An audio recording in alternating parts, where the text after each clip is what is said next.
ఈరోజు చూడండి, చాలామంది గృహాల్లో గొప్ప గాయకులు ఉంటారు, లేకపోతే గొప్ప తలాంతులు కలిగిన వారు ఉంటారు.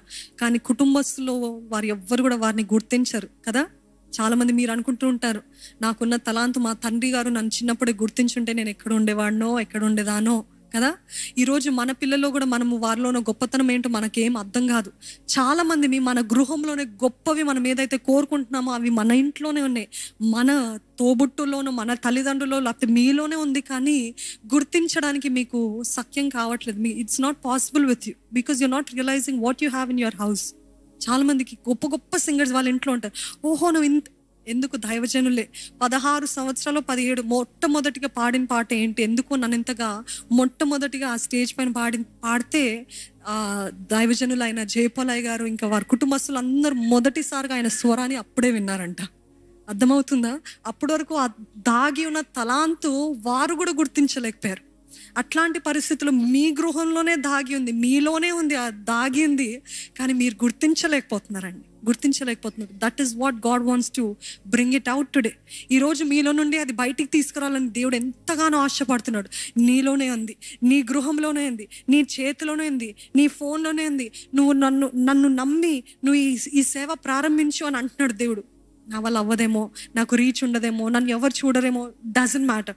If God is calling you to do it, God will provide everything for it. Hallelujah, hallelujah. ఎవరు ఇస్తారు, ఎవరు చేస్తారు, నాకు ఏంటి లాభ నష్టాలు చూస్తే సేవ చేయలేరండి. ఎంతకైనా తెగించి ఏదైనా పర్వాలేదయ్యా, నువ్వు నన్ను వాడుకుంటే అది చాలు అని చెప్తే దేవుడు అంతకంతకు హెచ్చిస్తాడండి, అంతకంతకు దీవిస్తూ ఉంటాడండి. అందుకనే మీ ఇంట్లో మీరు ఏదైతే ఆర్డినరీ అంటున్నారో, సాధారణమైనదంటే దేవుడు అంటున్నాడు, అది నీ దృష్టికి అది సాధారణమైనదే, కానీ నా దృష్టికి అది ఎక్స్ట్రాడినరీ, అసాధారణమైనది. నీకు అది మామూలే, కానీ నా దృష్టిలో అది చాలా గొప్పది. ఈరోజు God wants you to see whatever you're saying is ordinary, God is saying that is extraordinary. What is in you is extraordinary. You're not realizing it. నువ్వు గుర్తించలేకపోతున్నావు. Is telling you what you already have, give it to me. నీలో ఏముందో నాకు అప్పు చెప్తే చాలు, నేనే నిన్ను ఎత్తి చూపిస్తాను. You are ignoring it from a long time. ఎంతో కాలం లోపల ఎక్కడికో మూలకి దిగజారిపోయిందేమో, కానీ దేవుడు అంటున్నాడు, నేను అది బయటికి తీసుకురావాలని ఆశపడుతున్నా, కానీ దానికి నీ సహకారము కావాలి. ఈరోజు చాలామంది కేవలము పాత్రను చూసి ఈ పాత్రలో ఏముందిలే, పైనవి చూసి ఈ పాత్రలో ఏముందిలే, మీ ఇంట్లో చూసి ఇది ఏముందిలే, ఇంతే కదలే అని అంటూ ఉంటున్నారు. కానీ పదార్థము ముఖ్యమైనదంట దేవునికి. God needs the substance. దాంట్లో ఆయిల్ ముఖ్యమైనది, అక్కడ పాత్ర ముఖ్యం కాదండి. ఇక్కడ మీ శరీరం కాదండి ముఖ్యము. మీలో దాగి ఉంది చూడండి, అది దేవుడు చూస్తున్నాడు. మీలో ఉంది చూడండి, అది దేవుడికి కావాలంట. మీలో ఉన్నాడు చూడండి, అందుకని అపవాదుడు మిమ్మల్ని అంతగా పోరాడుతున్నాడు. మీరు చూడట్లేదు, మీ కుటుంబస్తులు చూడట్లేదు, మీ చుట్టూన్న వారు చూడట్లేదు, కానీ దేవుడు చూస్తున్నాడు, అపవాది చూస్తున్నాడు.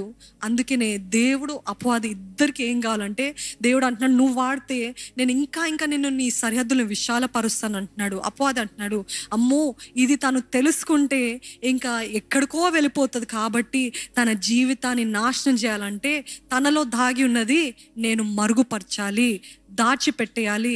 తనకి ఆ రియలైజేషన్ రాకుండానట్లు నేను కప్పి పెట్టేయాలి.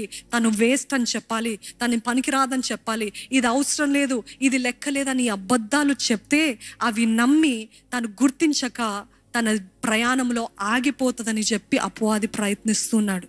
కానీ ఎవరి మాట వింటారు? దేవుడు అంటున్నాడు, I know what you have in side of you. నీలో ఏముందో నాకు బాగా తెలుసు. Don't listen to the voice of the enemy. అపవాది అబద్ధాలు వినకండి. మీ కుమారుడిని నేను గొప్పగా చేస్తానని వాగ్దానం వచ్చిందా? కానీ మీ కుమారుడు పిచ్చి పనులు చేస్తున్నాడా? ఆ పిచ్చి పనులు చూస్తూ మీరు అనుకుంటున్నారు, వీడు ఏమవుతాడులే, వీడు వేస్ట్లే అంటున్నారు. కానీ దేవుని వాగ్దానాన్ని ఎత్తి పట్టుకోండి. ఆమెన్. ఏది మీరు పొందుకున్న వాగ్దానానికి ఎప్పుడు ఆపోజిట్ జరుగుతుందండి, అవునా కాదా?